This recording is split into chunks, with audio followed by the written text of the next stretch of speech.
in 1991, and we approach the month set aside for Black History. What better way to start it off ahead of time by talking with the founder of the Dixie Hummingbirds, Brother James Davis. Brother Davis, thank you for being with us. Good to be here. In fact, it's good to be anywhere after having gone all over the country so many times. Mm-hmm. And it's very, very, very rewarding for me to have met you. Well, I've heard you talking on the air many times. And we have seen each other years ago. Yeah, but I'm usually more accustomed to hearing you on the radio. You've done a great job down through the years. Well, thank you. Hummingbirds. If one were to look in the dictionary and look under hummingbird, what would the definition be? Well, I would say the only bird that could fly backwards and forwards. That's what I thought. And so, in fact, he can fly so fast and he moves so fast in some kind of way. It's pretty hard to get a real good beat on a hummingbird. Right. And they can't. It's very well now. Today we can take a picture of it in flight, but before those wings would go so fast. That's right. Who thought of that name for the Dixie Hummingbirds? Well, I did. Okay. What made you pick hummingbird? Well, I was, a little boy playing around in the woods. Down where? Down out from Greenville, South Carolina. Mm-hmm. And, time was so hard back then, and my mother didn't raise me like the average kid is raised today. She wanted me to go to the country every year and help some of my relatives, plow and chop cotton and do odd jobs around the farm. And I would go, not because I thought I was going to get anything out of it besides enough to eat, because I didn't get that much at home. So I would go. The first time they promised to give me a T-model Ford, and after everything after the crops had been sold and everything, they said, well, we barely broke even. It seemed as though we'll have to wait until next year. But the next time they sent me down there, I knew what I was in for. All the buttermilk I could drink. How old were you? Oh, I guess I must have been about 8 or 9 years old. During that time, I was as good a plow hand as they were. Mm-hmm. I could do anything but pick cotton. The most cotton I've ever picked in my whole life was 125 pounds. And I tried my best to beat my mother, and my mother picked over 300 pounds that day. My God, 300 pounds? I just couldn't pick cotton. You had a better destiny ahead for you.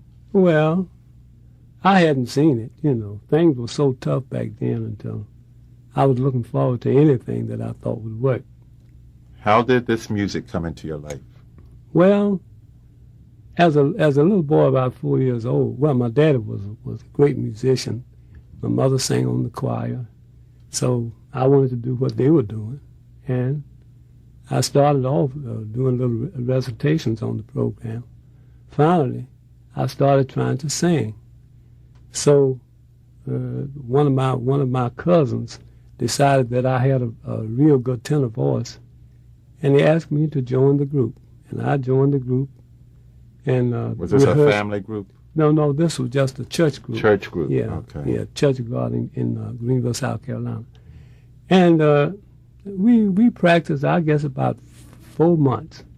And the first program we went out on, one of the guys decided he had to have some whiskey, so I had fallen in love with singing, even in a group. So I decided I would get me a group.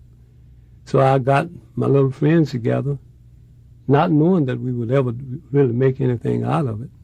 But I did decide one thing: we wouldn't be drinking in the pulpit. What year was this? 1928. 1928. That's right. Greenville, South Carolina. Greenville, South Carolina. You gathered together your friends. Right. Who were those friends? My friends were Bunny Gibson Jr., B.L. Parks, and Fred Owens. Fred Owens. And what did you call yourselves? Well, we had, actually, at one time we had 4 names.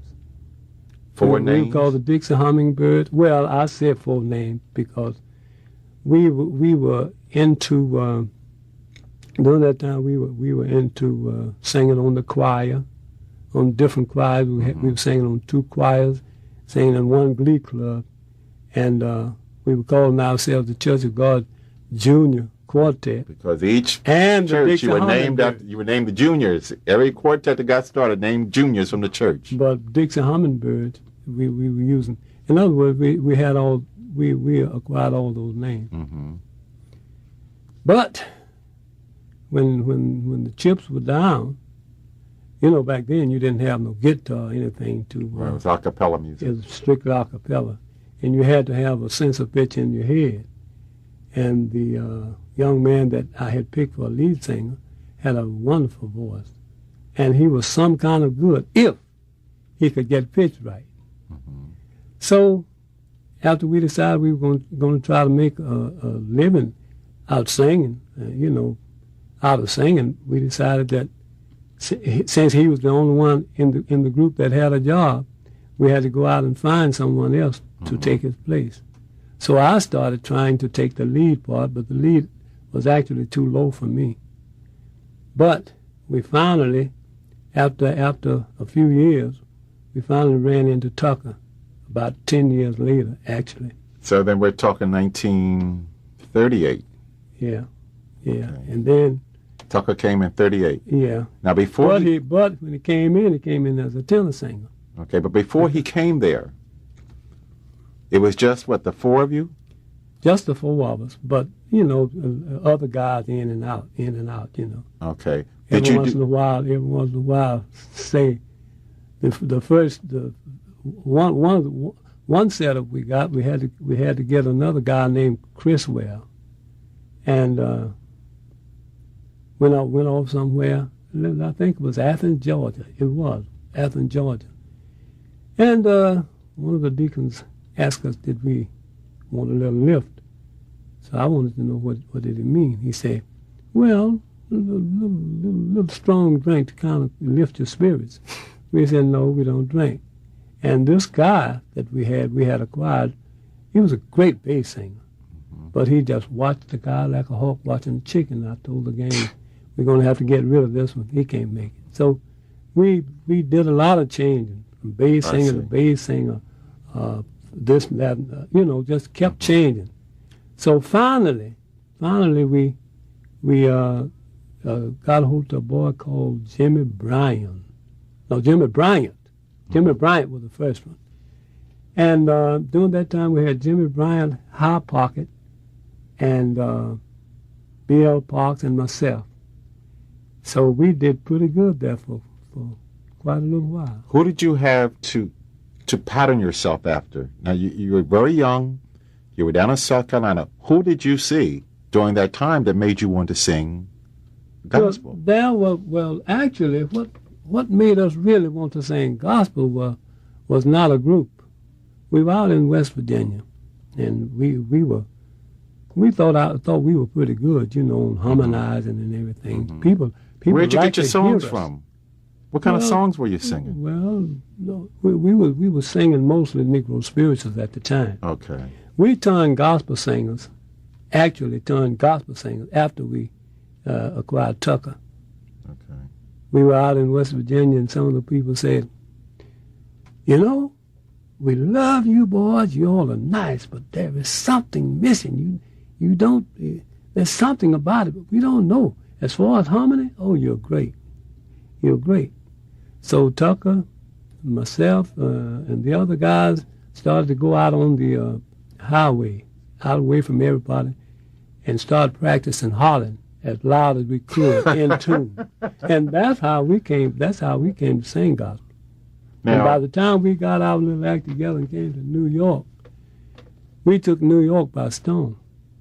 But now, during the 30s, Tucker was not there during the 30s. Tucker didn't get there till, I think, 39 or 40. Right. So during the 30s, did you do any recording at all? Yeah. You did? Yeah. What label were you on? Do you remember? I think the first one was Bluebird. Bluebird label, okay. Actually, the first or second, I think it was the first real record we made was a big hit. I was shouting around the walls of Jericho. We had Jimmy Bryant with us at the time. That one sold like mad. Were you paid for records back then? Yeah, only a penny, A penny a record? Yeah, a penny a record. So you had to split that amongst the three fellas? Yeah. So, actually, gospel has never paid off for groups, not the selling of the records. Actually, what made the Dixie Hummingbirds, there was several facets that made the Dixie Hummingbirds. Part of it was we were so determined to make it until we just sat down and started figuring how we would do it. As you know, during that time, there was no such thing as a black disc jockey nowhere. So what we would do... You had black churches broadcasting, though? On the air? Yeah. I don't know if any were broadcasting. None down there in down south? Not this time. No, not down there. Oh, nowhere where we were going, from place to place. Was it racism? Did you run into racism then? Oh, are you kidding? Run into it. It was everywhere you went. Racism, you could not outrun racism. It just happened that we were raised up in a sanctified church, tight mother, and a tighter father, and he gave us a good foundation for going anywhere. If it hadn't been for that, we wouldn't have made it, because there have been times that we were just riding along on the highways, and a carload of people would come by us and, start to taunt us and call us names, and we just roll on till they get tired and go back. Did they ever stop you? Did the police ever stop you and make you get out and sing? Well, we've been arrested at least twice. And the Dixie Hummingbirds arrested? Yeah, just for vagrancy. There was a time when if you didn't have a job and they'd pick you up, man, you have to tell them people something, and we didn't have too much to tell them, just tell them that we were singers. I remember one time they picked us up in Spartanburg, South Carolina, and put us in jail. And how could they pick you up? What are you doing, standing on a corner? How can they pick you up? Just see you and say, "Come here, boy." Oh, okay. You would go. Yeah, of course. You'd have sense enough to go. So we got one of the best write-ups we've ever acquired. They picked us up in Spartanburg, South Carolina, put us in jail, and some of the time we walked in, some of the people recognized us as the Dixie Hummingbirds, and the jailer said, "You mean these are celebrities?" They said, "Oh yeah, these are the Dixie Hummingbirds." We turned that place out that night. We had a time. We made the news the next morning. Oh yes. They said if everyone was like the Dixie Hummingbirds, this would be a great world. You have set a pattern down through the years. I understand, and correct me if I'm wrong, that you being the manager was extremely strict. All the uniforms had to be right. They had to have the same shoes on. They had to get in the, I don't know, I heard all kind of crazy things, how strict you were. They didn't allow no women in the car that weren't wives of the group. Right.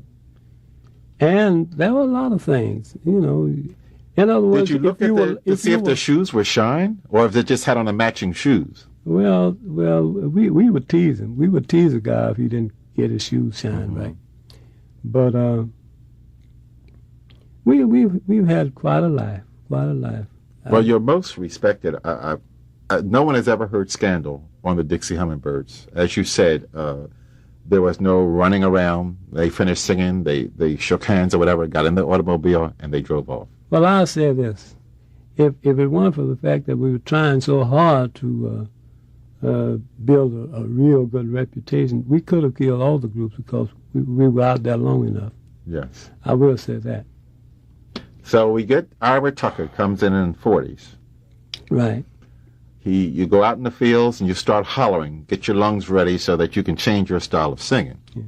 But that was the early 40s. The early 40s. What happened during the war? In fact, that was latter part of 39, the 30s, when we acquired Tucker. Right. When he In came... fact, it was about 38. Okay. Because 39, by 39, we were at Cafe Society in New York. When Ira Tucker came, how old was he? Only 14. His parents let him go? Yeah. They put you in charge? He told me to take care of it. You know, I'm sitting here talking to you, and this is bringing back to my mind when I talked to the late J.J. Farley, and he said other groups wanted Sam, but his parents wouldn't let him go, and no one else. And they told Mr. Farley, he just came out of high school, we're putting you as his guardian because we trust you. So Ira's family did the same thing with you. Something like 14 that, years old. Yeah. And it's good she told me that, too, because we were down in the lower part of South Carolina, and he met some little guy down there that he liked, some guy, you know, Tucker, and he said, man, I'm going to carry you home with me. So I didn't say anything to them until I saw the boy getting ready. I asked the boy, where was he going? The boy says, I'm going home with Tucker. I said, man, I can't carry you back up there. I said, man, Tucker can't carry you to his house. Tucker's mama's around that house. You can't go with us. And the funny part about it, Tucker, he was so young, he laughed about it. He had a lot He of had met a fun. little buddy out in the road. Yeah, he was crazy about the boy, but when I got through explaining it to Tucker, he laughed. We had a lot of fun about that. What was New York like when you went up there, the Cafe Society? Well, This is the early 40s, it right? was something that we weren't used to. It was back when. Do you remember when Hoot Gibson? Was it Hoot Gibson? No, the guy that chewed the chewing gum. What is that guy? It wasn't Hoot Gibson. It wasn't Hoot Gibson, but It was. He always let you know he was ready to do his thing when he started. Buck Jones. Buck Jones. Yeah, Buck Jones. That's what it was. Buck Jones. You remember him getting burned up in a nightclub? We were in a nightclub the night he got burned up in one, and that's the one thing started pushing us out of the night. We wanted to get away from that then. Okay, now let me ask you something. You mentioned nightclubs, and we're talking about the early 40s. Yeah. Were the Golden Gates around at this time, the Golden Gate Quartet? Yes. Were they singing in nightclubs? Yeah. Was it sort of common at this time No. for the quartets to be singing in the nightclubs? No. There were only two that I knew of. And that was you and the Golden Gate Quartet? That's right. And the Golden Gate Quartet and the Dixie Hummingbirds used to travel around through the country and, sing in the churches and whatnot. They couldn't hold a candle for us to sing by. So when we got to Cafe Society, they were more accustomed to that type of life than we were. And the guy in there that's called Scope had turned preacher, and he came down, he looked at us, he said, yeah, you all ran us out of those churches, but this is our thing. We had a lot of fun. He had become a preacher. You remember the one that had that high voice? Yes. The lead singer that hollered so loud? Mm-hmm. Yeah, he was some kind of singer, but... Now, were you all still living in South Carolina, or had you moved to Philadelphia? Well, we had moved to Philadelphia then. All right. When did you actually move to Philadelphia? Then we didn't go back once we came up. Mm-hmm. Well, you got a touch of the northern cities. Actually, the first time we came up was just after I got married. Mm-hmm. And that's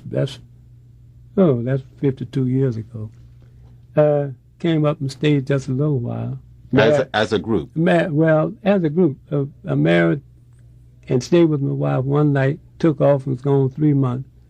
So something hit me one day and said, well, Davis, you might as well face it, you are married.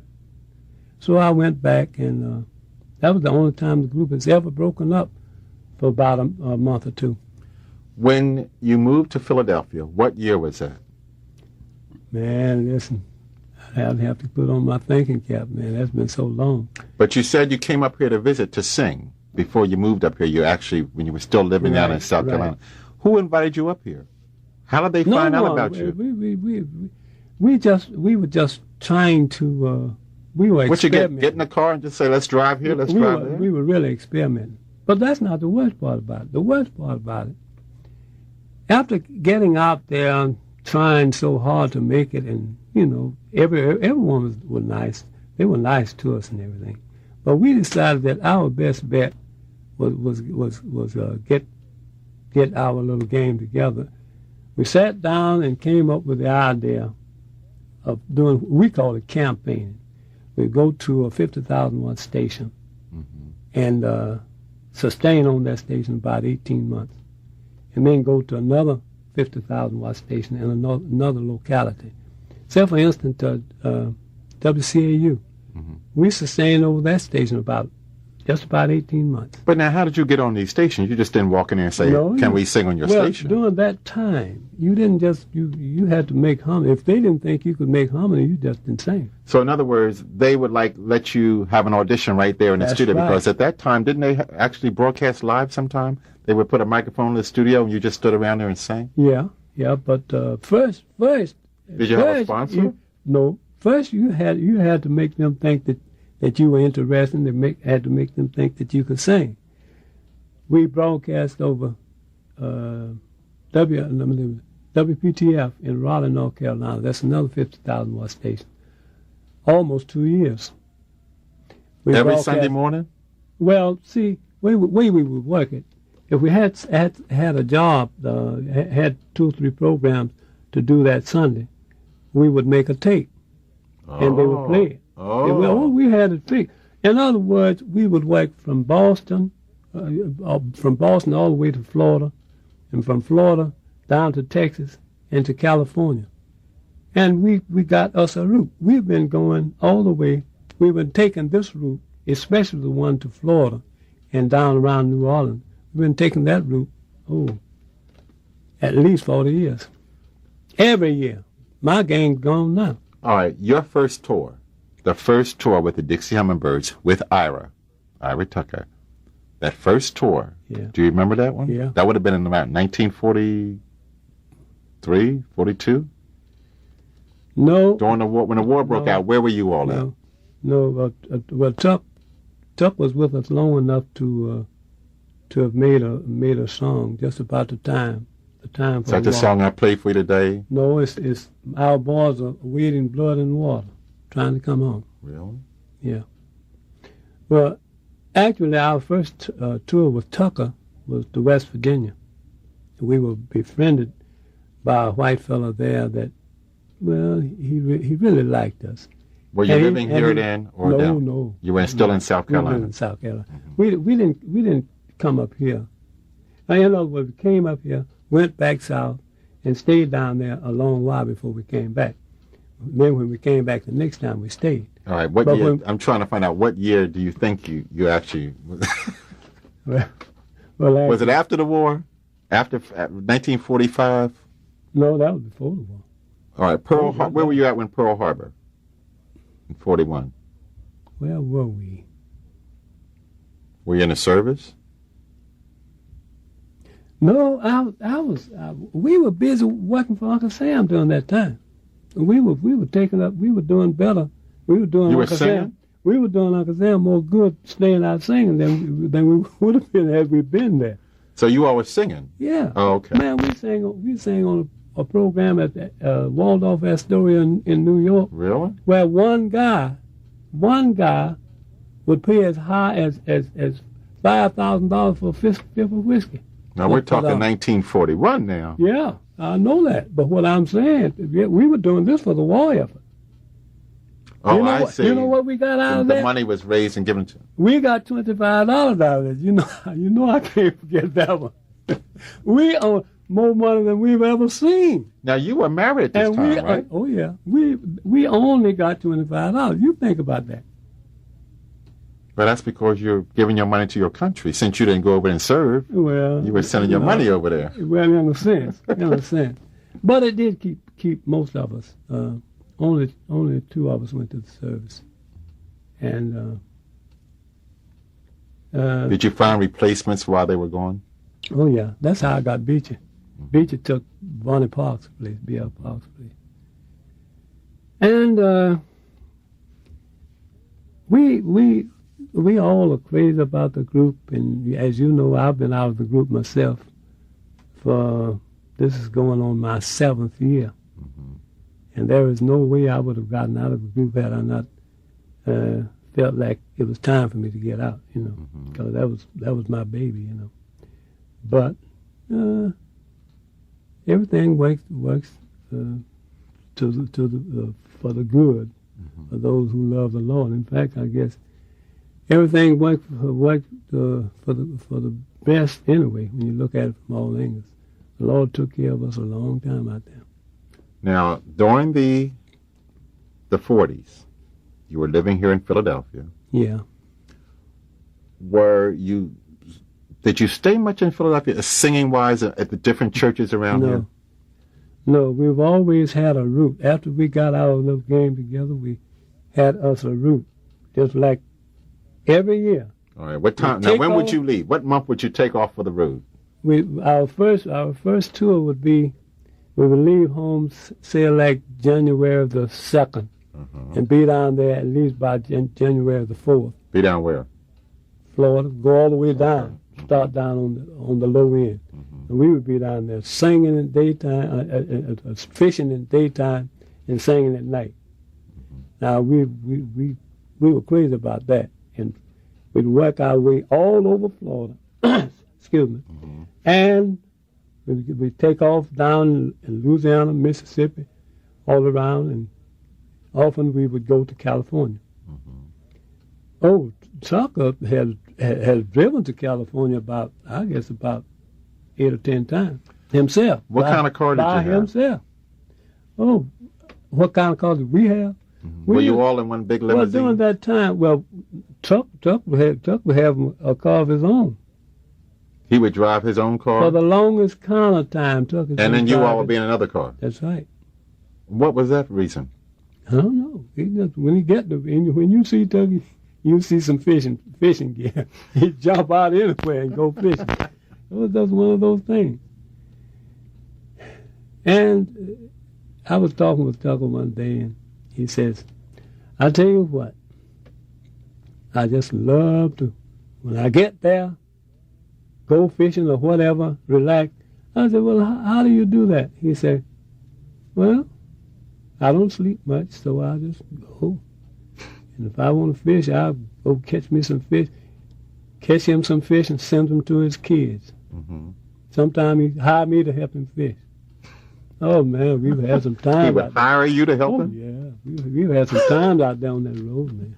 During the 40s, you say you start from here, you go down to Florida, work your way through Florida, through the southern states out to California. When did you go north? Like, did you ever go to Seattle, Washington, or coming through? I know you had to go to Chicago. Oh, my gang has been to Seattle, but Chicago was one of our stomping grounds. Chicago, Detroit, and all up in there. Even all the way to Nova Scotia, actually. Would you say that you are most loved in the South? Well, you get your best response. Well, it's hard to say. It's hard to say because it's like I said, when we build ourselves up, we in other words, after we popularize ourselves in a certain locality, then we would go to another one, popularize ourselves there. So we fixed it so we had a route. When you get ready to go, you know exactly where you're supposed to be going. You're supposed to be headed because you got your routes lined up. Did you work for the same promoters? In fact, well, yeah. In fact, we're the only group I know. I don't know of no other group that worked the way we did, because one of the gang did the booking. We wanted to work with the other management outfits, but they would take anywhere they could get some kind of deposit on you. You had to go, right? And that wasn't too cool, see. Mm-hmm. And they were not looking at the fact that you had to get there and you had to get some sleep, you know. So we thought it was best to do it the way we were doing it. You, I'm sure, being in this city with the Davis sisters, the Angelics, and of course the Ward Singers. And you just called some singing people. Yes, Lord. Yeah. You, I'm sure, were on anniversaries with the Ward Singers, weren't you? Yes. Gertrude's anniversary? Yes. Mm-hmm. Do you remember the first one you were on? I don't remember which was the first one, but I do remember the one that we were on with, who was that she had on that program? It was so hot. The guy sang, "Oh, there's a man." Bells of Joy? Bells of Joy. The Bells of Joy. And the problem was they couldn't sing for one song. That was really something. So what they do, sing it for half an hour? Now, you know, when we first heard that song, Mm-hmm. we knew the ones that were singing it couldn't sing. They just lucked up with one song. Singers are like that. Singers are like that. If they hear you sing, they can tell whether you can sing or not. But when I heard that song, I said, that's going to sell. Mm-hmm. You don't always sell stuff just because it's good. Right. You sell it because there's something in there that the people see or feel. Yes. Something simple. Some of the best things we've ever made, the people didn't buy. Now, although this Somebody's Line was one of the biggest numbers we've ever made, but the other side of it was better than that one. But it didn't sell because Somebody's Line was too big for it killed the other side. I like Somebody's Line. Every now and then. I'm sorry. Go out to the program. Let's go out to the now I want to ask you about that. Let's go out to the programs. There was two parts of that, wasn't it? Yeah. Part 1 and part 2. One of them one of them's on the album. The women. Yes. Yeah. But they didn't like that. I don't think but it was such a unique idea. Yeah, but we sounded enough like the women for the people to like it. But for some reason, I just said, you can make something good that they won't buy. Now, we knew we had done a superb job being men. We sounded enough like those women. But for some reason, they didn't appreciate that. Now, the first one, they went crazy over that. Now, that was the song I had that hit mixed up with the other hit. Mm-hmm. Now, Somebody's Line is the one that we were on Peacock at the time. Yes. We had their whole factory tied up for months. Really? Yeah. Ask any of the group. What? Tied up for what? Tied up how? Fixing up Hummingbird records. We didn't get all the money, but it was made. They got it. Let me ask you about Peacock Records. When did you first go to Peacock? Well, it's hard for me to I don't remember. It had to be late 40s, early 50s. We stayed with them 27 years, and they sold us to MCA. Right. About at least 10 years ago. So it was back in the 70s when they sold you. It's a long time. Yeah. A long time. Don Roby. He was Stone my man. He called me Pappy. Do you know he was older than I was? He called me Pappy all the time. Were you the first artist on Peacock Quartet? To your knowledge? Let me see. I believe. I'm not sure. Because the others were on Nashboro. Swannies were on Nashboro. I'm not sure. But I do know that we were his top artists for a long time. At one point during the 60s, Peacock was all the quartet people had. You had the Gospel Airs, Nightingales. God, I can't even call them all. There's so many. Pilgrim Jubilees. Well, Clouds of Joy. Clouds of Joy joined them, yeah. All Peacock artists. You didn't hear the Clouds of Joy when they first started, did you? Take Me to the Water? No. When we first heard those guys, they were just they thought they were ready, but they were not. But there was no substance. They were not. When they came into their own, one of the guys in there, his name was Franklin. And Yes. C.L. Franklin was the hottest thing going Yes, anywhere that's during right. that time. Right. And Joe Ligon found out that he could sound like Franklin. That's right, singing. That's They right. took the Nightingale's background, and Joe was singing like Franklin, and everything they've ever made since then went. What a combination. I Yeah, remember yeah. when it first That came combination out, did. Family Circle. But Joe didn't know he could do that. He didn't know he could do it. Incredible singer, even He today. messed around and found out he could sound like C.L. Franklin, and he's been C.L. Franklin ever since. He's the closest thing I know to C.L. Franklin. Yes. He just doesn't breathe. Singing, yeah. But C.L. Franklin sang just like Joe Ligon does. Now, during the 50s, which they refer to as the golden era of gospel, Dixie Hummingbirds, Soul Stirrers, Blind Boys, Gospel Airs, everybody's out there. It was like the heyday of gospel. But a lot of programs were not with the Dixie Hummingbirds on these big programs. You all were like doing a separate tour of your own most of the time? Well, we usually toured by ourselves all the time. Right. It's just that same thing I was telling you.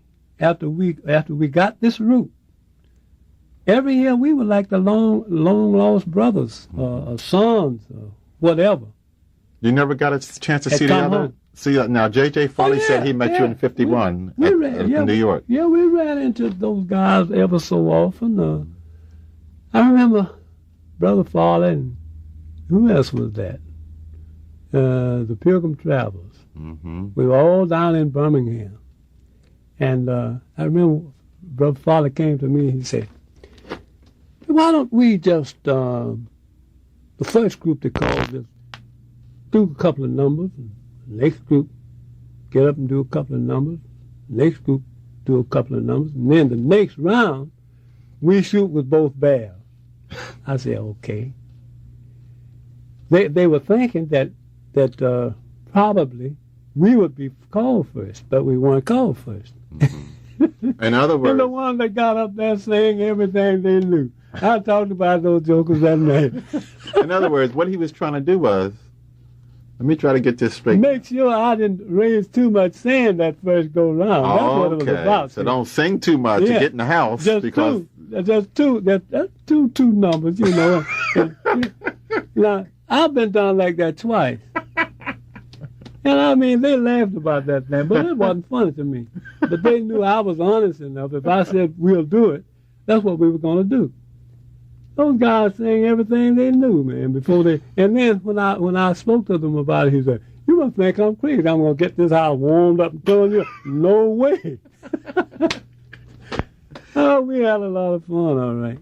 Mr. Farley told me that when I mentioned the name Ronnie Williams, he said, I feel as though the Dixie Hummingbirds and the Soul Stirrers were probably the only two groups that were treated well by Ronnie Williams. Do you agree with that? Oh, well, I don't know. I wasn't too... I knew he treated us well. He treated us well because, well, we had a real nice rapport. I tell you, we were slated to go to Detroit, and Ronnie offered us 3 times as much as we were making in Detroit to just kill that program and come and sing for him. And I told him we couldn't do it. He asked me, had I signed the contract? I told him no. But we told the man we were coming. Your word. Yeah. He said, are you crazy?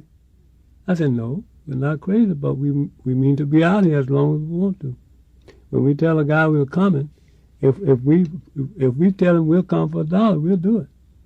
I've heard people say that. And he used to get up and talk trash to all of the other groups. Said, that's one thing I like about them birds. After that, we did him like that about 3 times. He said, the birds will not turn down a little money for a lot of money. If they already got it booked, Right. That's your date. You don't have to worry about that one. I've heard people say that But they don't I do a have contract with you either. Yeah, but I've heard other groups say, I tell you the truth, if I give a guy a certain deal and somebody give me, say, a couple of $100 or more for that, another deal, that's a date he had. Well, I think it goes back to your beginnings, and I think it goes back to your upbringing. Yeah. And I think it goes back to your feelings with Jesus and with God that, your word is your bond. That's right. And you can't sell out for silver and gold. You've been kept all these years by living the way you have. Right. You don't have to lie, steal, and do all kind of ungodly things to stay where you are. And I mean, you've accomplished so much. I look around this room, you've got trophies, plaques, you've got awards, you've got everything. And you didn't have to do anything undercover to get there. That's right. And I think it's a testimony for young people today. I don't know, the music has changed, the industry itself has changed from the times when you started out. Now, of course, let's get back to the 60s now. Was it the 60s when you got behind Paul Simon? Or the 70s? No, it's 70s. 70s, okay. Yeah. So you did a little transition. The Dixie Hummingbirds had a little transition period there. They kind of switched over. You did a few nightclubs here in Philadelphia. Well, actually, what happened, this guy talked us into doing this Love Me Like a Rock. Now, he told me that he was looking for, he told a friend of ours that he was looking for a good group that would be able to fit in on his couple of gospel numbers. Mm-hmm. So actually, Love Me Like a Rock is his type of gospel number. If you really listen to the words of that thing, it tells about a little boy when I was a little boy, mm-hmm. and it goes on, about the church and everything. But we did that first, and then, although it sounded like we were singing together, he came and did a track behind us with a little other kind of music. So that wasn't Claude Jeter? It wasn't the same way. It was, in other words, it sounded as though when you hear the record that we were all together singing, but it was not made like that. But you know what I thought? I think Paul Simon was the last one to put his voice on that record. And you know who I thought it was? I thought it was Claude Jeter back there with you. No. In the background. I thought he had gotten Jeter to come and help out also. So that was Paul Simon back there doubling in the background. Singing that high part. Not really. That was him singing that high part. No, that was Walker. Walking really? Tuck. That was Walking Tuck. Walking Tuck in the background. I thought for sure that was actually they helped him to arrange the song. Mm-hmm. But see, it's a different thing. A person can put down a track one way and then put some more music on it and change the track. Oh, sure. It didn't sound exactly the same way when we were on it. Is it because there was a while in between before you heard it? Maybe you forgot what it sounded like. It could have been a while before it came out. We sang to a track. Right. To some music. Right. All right. After we finished, then they added some more music to it. They added Paul Simon to it. Okay. And it was a different thing when it came out. When that record came out, and did you get any flack from the church people who said, here they are, this little Jewish man here? We got a little. Okay. Then you went into the nightclubs right down here on Broad Street. Oh, yeah. But we went into the nightclub way before then. We went into the nightclub before the people in Philadelphia knew anything about us. We stayed in New York at one nightclub for 6 months in the same nightclub every night. What club was that? Sweet Chariot? No, Cafe Society. Yeah, well, that was back in the 40s. Yeah, but I mean, we were there. So they were doing it back then. But we've been there since then. We went what they call this thing, Kansas City. Some nightclub called Kansas City. In New York? In New York. And how long ago was there. This? Oh, that was since 70. That was since 73. About 74. And we were there with a group called the New Orleans, a white group. And at the beginning, is it New Orleans or just Orleans? There's a group called Orleans. Well, I'm sorry, it was Orleans. You got it right. You got it right. Well, I'm 74. You have to think about that. Anyway, at the beginning of the week, on the marquee, they were on top. Right. And but in the middle of the week, we were on top. Really? That was the only time I ever had. That was the second time I ever had anybody kiss my foot. Kissed your foot? Kissed my foot. Who did? I was a lady. Really? Yeah. Enjoyed you so much. Just came up and kissed my foot. And her husband was watching her. What's your feelings about nightclubs? I never felt so fun in my life. What's your feeling about nightclubs, singing in nightclubs? Well, actually, when people ate us up in the nightclub, I felt. But what good were you serving?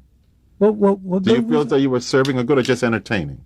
Well, we were in. Listen, we were into what we were into because they were enjoying it. So I started to play you something on this thing that the gang did in Wheatland. What's called the Wheatland Festival. Where's that at? On the other side of Detroit. Oh, okay. Illinois. I want to let you. I want to let you hear how the other people really enjoy the birds. Them birds. Let me tell you something. They let their hair down, sure enough. Yeah, I can believe. I think we got into a thing here where they wanted us during vacation time. You know, you can't stay out here forever if you don't. This is in Wheatland, outside of Detroit. You said. Right. And they wanted you to do what? Well, there's